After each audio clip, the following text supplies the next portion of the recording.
qui ne te connaissent pas, comment c'est venu dans ta vie l'hypnose spirituelle de régression? Bah, écoute, la transition est facile parce que tu as parlé d'Edgar Cayce OK. et, euh, et moi j'ai été fasciné. J'ai été fasciné par Edgar Cayce, donc ça fait fort longtemps déjà, hein, puisque c'était dans les années 90-95.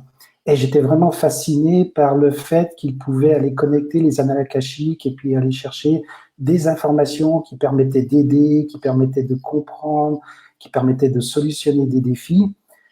Ça me fascinait. Et donc, les vies antérieures, c'était pour moi la solution. C'était ça qui résoudrait tous mes problèmes. C'était, je pouvais trouver des solutions en allant explorer mes vies antérieures, etc.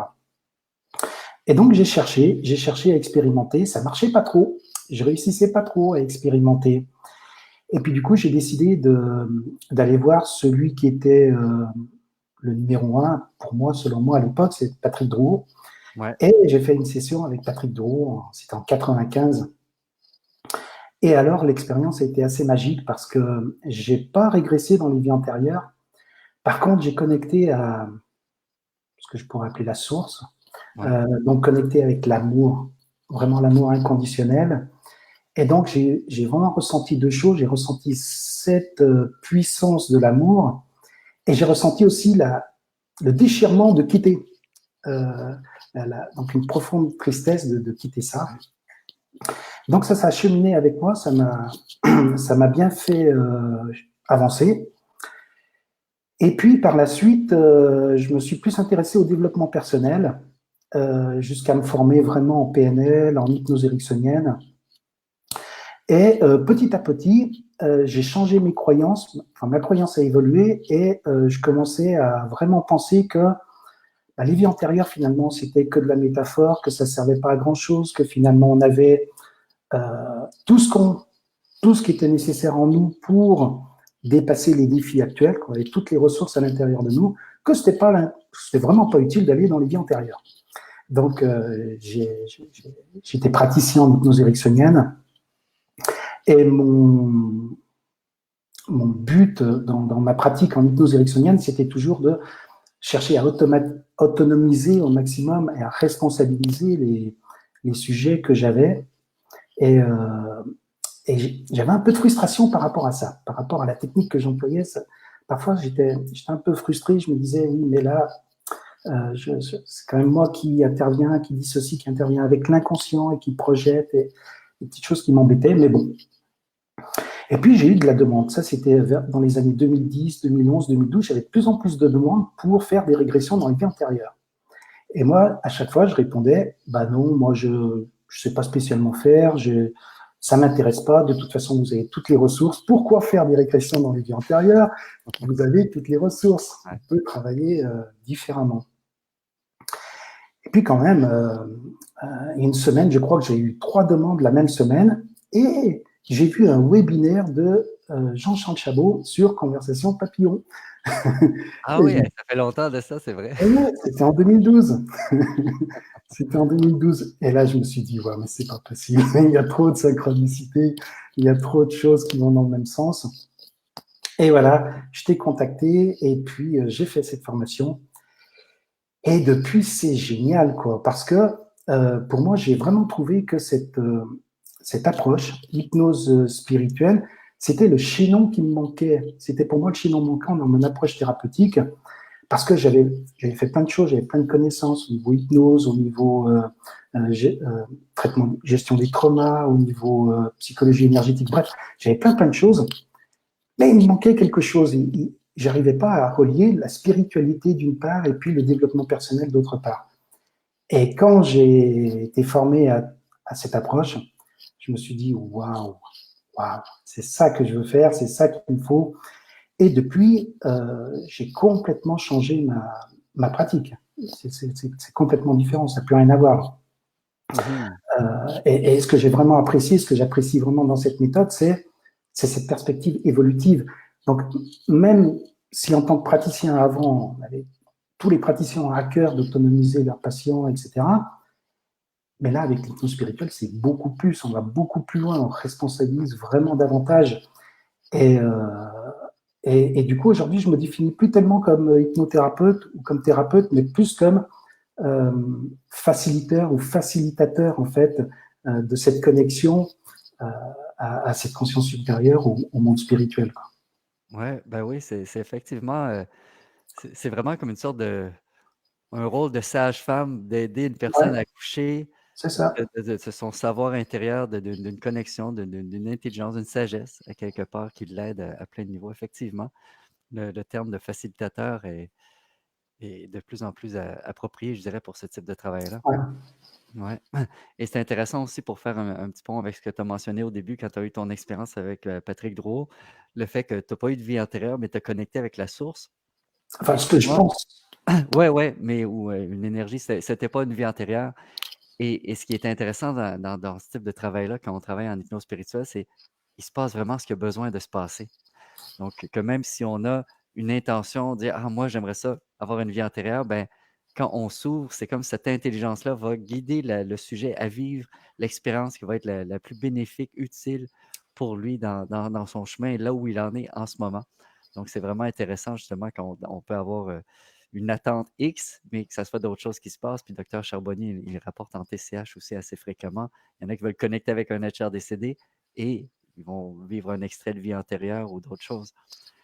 Et au niveau des bénéfices chez les clients, qu'est-ce que tu dirais que tu perçois le plus fréquent ou important pour toi? On a parlé tout à l'heure de petits miracles, Ouais. et je confirme. Je confirme. Des expériences souvent très très fortes, en tout cas toujours marquantes, très souvent transformatrices, vraiment des compréhensions profondes, pas juste de la prise de conscience ou de la compréhension intellectuelle, mais vraiment comme si euh, quand le sujet connecte avec cet amour, connecte avec un être de lumière, c'est comme si euh, toute cette connaissance s'imprégnait dans les cellules, était intégrée dans les cellules, et ça fait vraiment une grande différence. Et comme le disait Philippe, c'est complètement différent d'avoir de l'information de l'extérieur et de la vivre de l'intérieur. Par rapport à des expériences, je peux parler du pardon, par exemple. On sait qu'il faut pardonner, savoir pardonner, c'est important. Mais entre savoir qu'il faut le faire et l'expérimenter, c'est vraiment quelque chose de complètement différent, et qui fait la différence dans la vie du sujet. Ouais. Et là, du coup, j'ai la petite anecdote. Enfin, c'est pas une anecdote, hein, c'est vraiment. Ah, j'avais deux choses. Au niveau anecdote, j'avais envie de partager un truc plus comment dire, humoristique, et puis quelque chose de plus d'important, justement, par rapport à ce pardon. Effectivement, j'avais accompagné une dame qui avait vécu de l'inceste dans son enfance à plusieurs reprises, qui avait été abusée par son grand-père. Et donc, la régression dans la vie antérieure n'avait pas forcément bien marché. Du coup, elle avait plus connecté à l'au-delà. C'était assez sombre. Et à un moment donné, donc je fais court, hein, je fais rapide, mais à un moment donné, il y a l'âme de son grand-père qui se présente. Non, pardon, c'est l'âme de son père qui se présente pour lui demander pardon d'avoir laissé faire aussi longtemps. Et là, elle dit non, je ne peux pas pardonner, c'était trop dur, c'était trop horrible, etc. On continue à travailler. Et puis à un moment donné, on va au moment où l'âme décide de son chemin euh, Mmh. avant l'incarnation. Ouais. Et là, elle est avec ses guides. Et là, ce qu'elle avait à apprendre dans son contrat d'âme, et je fais juste une aparté au niveau du contrat d'âme, parce que c'est ça que j'observe très souvent, c'est qu'il y a souvent deux composantes au niveau du contrat d'âme. C'est qu'il y a une blessure à guérir, et puis il y a de la contribution à apporter. Et là, ce qu'elle avait décidé dans son contrat d'âme, c'était d'apprendre à pardonner. Mmh. Et waouh! Alors là, quand elle a compris ça de l'intérieur, quand c'est venu de l'intérieur d'elle, ah, tout s'est mis à plat, tout s'est libéré, et ça, quand je suis témoin d'un truc comme ça, mais c'est juste extraordinaire, quoi. Il y a le cœur qui s'ouvre, et juste recevoir ce qui se passe, et c'est magique, quoi. Et j'ai pas d'autres pratiques qui me donnent la possibilité de vivre des choses émotionnelles aussi fortes. Ouais. Donc, c'est magique parce que énergétiquement, ça se sent. Et bien sûr que en tant que praticien, euh, on en profite. Ben oui, On en profite de cette effet. énergie parce que Ouais, vraiment, on est relié. ouais. C'est ça la différence entre la pratique que je faisais auparavant et puis maintenant, c'est vraiment avec le cœur, c'est beaucoup plus avec le cœur. Je me prends plus la tête maintenant à savoir quelle stratégie je vais employer, à savoir quel protocole je vais employer, comment je vais faire et tout. Non, là, c'est de la connexion et puis ça le fait tout seul, c'est très simple. C'est une méthode très simple, très très simple. Elle est très structurée et elle est très simple. Ouais, en effet. Et pour revenir au pardon, moi, je me rappellerai toujours, ben, à chaque fois que ça se passe, comment que la personne était dans une situation, peut-être que quelqu'un qui l'a blessé, puis qu'elle portait vraiment cette colère-là, cette animosité envers la personne. Et quand les personnes connectent à l'âme de cette personne-là et qui comprennent le point de vue, c'est comme si ça se dissout. C'est quand ils ressentent vraiment que ça faisait partie du contrat d'âme, puis quand ils comprennent même parfois la raison pourquoi ça a été comme ça, puis pourquoi l'autre a joué ce rôle-là, puis c'est quoi l'apprentissage qui est en arrière, mais ça fait un 180 dans la compréhension. Et c'est là qu'on voit vraiment que nos émotions proviennent vraiment de nos compréhensions de la réalité. Et quand on change nos compréhensions, ben, les émotions changent, notre face, nos sentiments intérieurs changent. Donc, c'est vrai, et pour reprendre ce que tu dis, c'est vraiment un privilège d'accompagner et même d'être présent à ce type d'expérience-là. Et comme tu dis, on en bénéficie, on baigne un peu dans cette énergie-là. Et Et oui. des fois, on se dit, mais moi, je suis payé pour ça. On se sent presque mal de recevoir de l'argent, d'avoir le privilège d'accompagner quelqu'un à vivre une expérience comme ça. Et je rejoins complètement ce que disait Philippe, c'est-à-dire qu'une séance peut parfois suffire pour libérer des choses, des gros cailloux, vraiment des blocages importants. Ouais.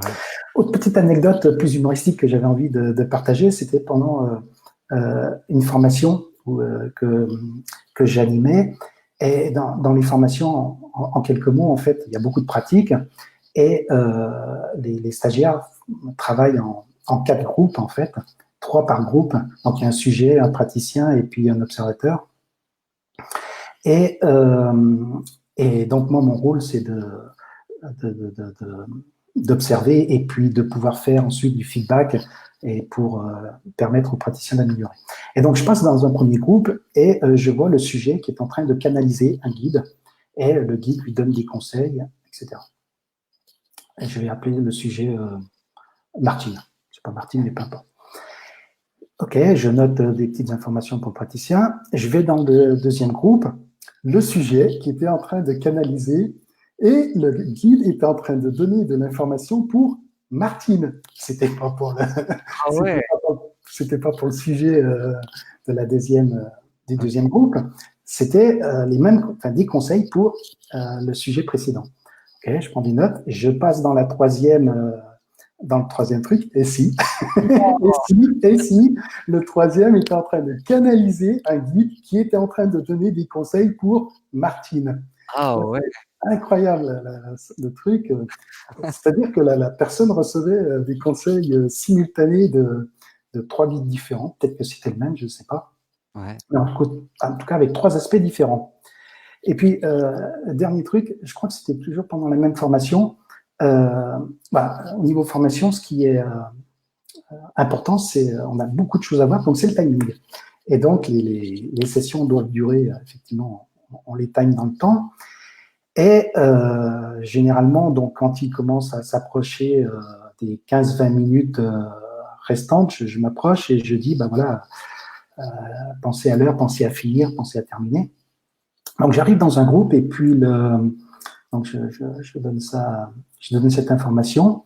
Et le sujet était en train était dans l'au-delà, il était avec des guides. Les guides étaient en train alors je ne sais plus exactement, mais je crois de l'instruire, où il était en train d'explorer quelque chose. Et ça, je l'ai su par la suite. Mais à ce moment-là, quand je suis rentré en disant, ben voilà, ça va être l'heure, les guides ont dit au sujet, dépêche-toi, là maintenant, on n'a plus le temps. Il faut activer. Voilà, c'est pour montrer tout cet humour, tout cette...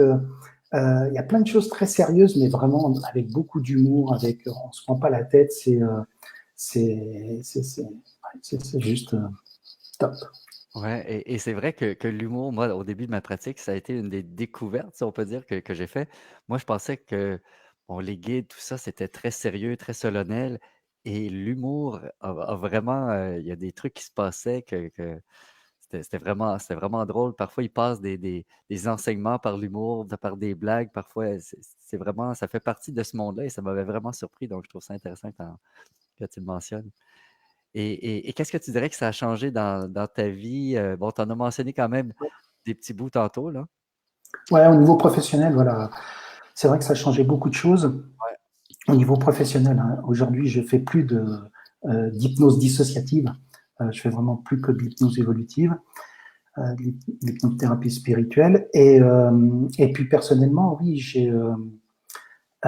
moi, ce que j'ai développé pendant les séances qui me sert ensuite plus tard, c'est vraiment la présence.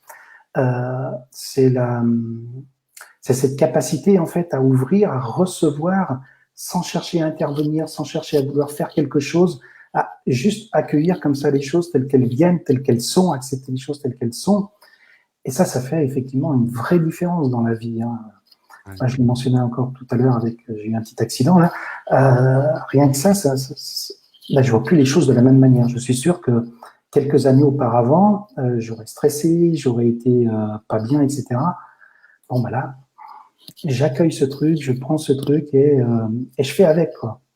Et ouais, je pense que c'est vraiment ça qui a le Ouais. plus changé.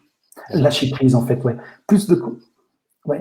En fait, je me laisse plus porter par l'élan du cœur, et moins par les peurs, par le stress. Donc, plus de confiance, plus de lâcher prise, en fait. Voilà. Et puis au niveau